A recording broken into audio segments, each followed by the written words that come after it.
Now, the New York Times is also reporting that elite colleges, Columbia and Brown, they must disclose their admissions and race data following their settlement with President Trump. So this is essentially because the Trump administration has been pushing colleges to use, wait for it, merit-based processes. You know, what a concept that is, rather than focusing on DEI. Do you welcome this? Oh, 1000%. Look, I mean, all of this should have happened 2 years ago. It was actually the summer of 2023 that the U.S. Supreme Court ruled in the Students for Fair Admission versus Harvard College case that so-called affirmative action, aka anti-white racism when it comes to university admissions. The court ruled over 2 years ago that this is illegal, that it violates the 14th Amendment of the U.S. Constitution. What Donald Trump did back in January was he signed an executive order, which basically said that according to that Supreme Court decision, we are going to interpret all DEI measures on university campuses, in the federal government, and elsewhere as also being unconstitutional and a violation of the Civil Rights Act of 1964 as well. So all of this is pursuant to that, but it should have happened a very, very long time ago. The craziest thing to me, Gabrielle, is, you know, the lawyers, and these are very, very sophisticated lawyers who are representing these universities there. I mean, major white shoe law firms there.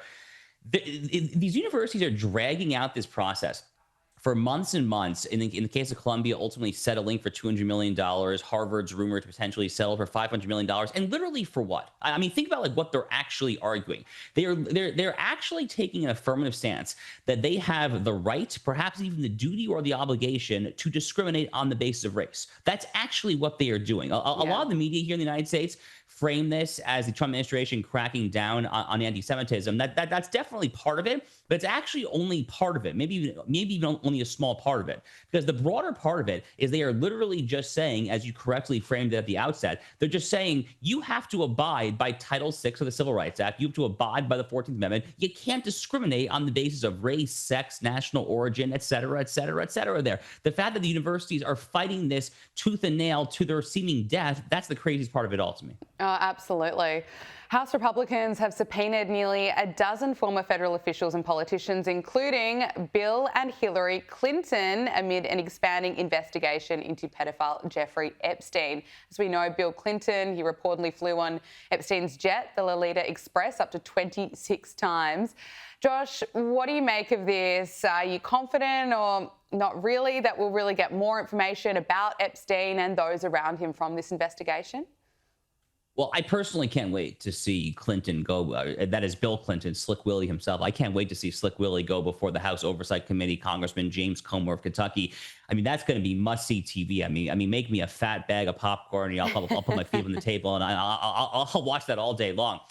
I mean, you know, Gabriella, when Pam Bondi and Kash Patel at the DOJ and the FBI released, to mixed reaction at best, their announcement that there was no list, that Epstein did indeed kill himself and so forth there, it struck me right away that one of the most obvious things that Trump's defenders should have done, even at that time, was say, wait, you're gonna say that Donald Trump is covering up because he might be in the Epstein files? Have you talked about Bill Clinton, this guy who was literally on the plane 26 times? Yeah, I mean, the Wall Street Journal currently being sued by Donald Trump there. I mean, they had this article there talking about this, you know, this 50th birthday card Trump there. You know, maybe he wrote it, maybe he didn't. I don't know. We'll see what the lawsuit happens there.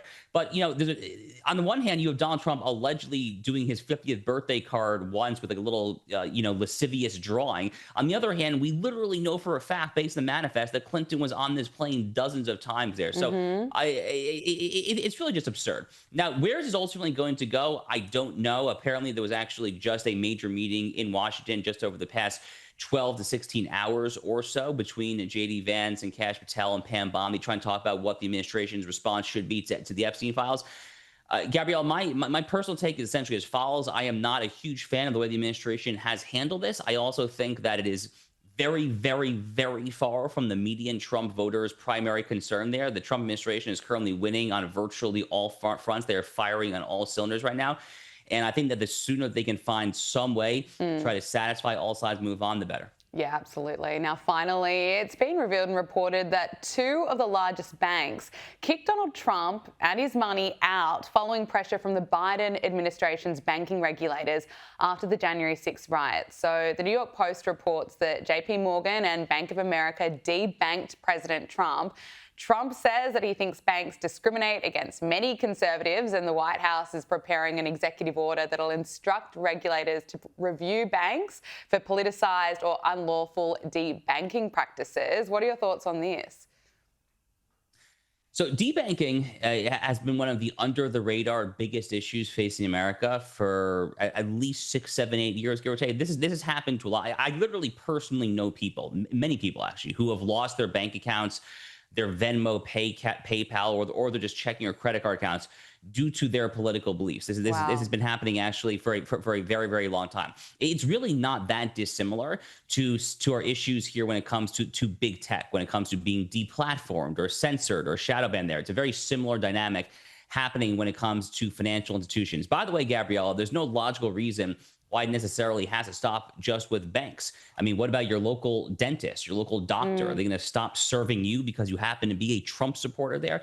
So for all these reasons, I have actually been of the opinion, and I think a lot of conservatives will disagree with what I'm going to say, but I've actually been of the opinion that when it comes to the Civil Rights Act of 1964, which we were just talking about in the context of higher education, which essentially has protected classes of nationality, of race, sex, gender, et cetera, there. I actually think that rather than try to pull off the impossible of repealing these statutes, namely America's civil rights law, I think it would be a more prudent gesture to actually codify political belief as a protected class status. That would essentially mean that it would be illegal under America's civil rights laws to discriminate against a conservative when it comes to banking, legal services, dental services, accounting, any of the above there.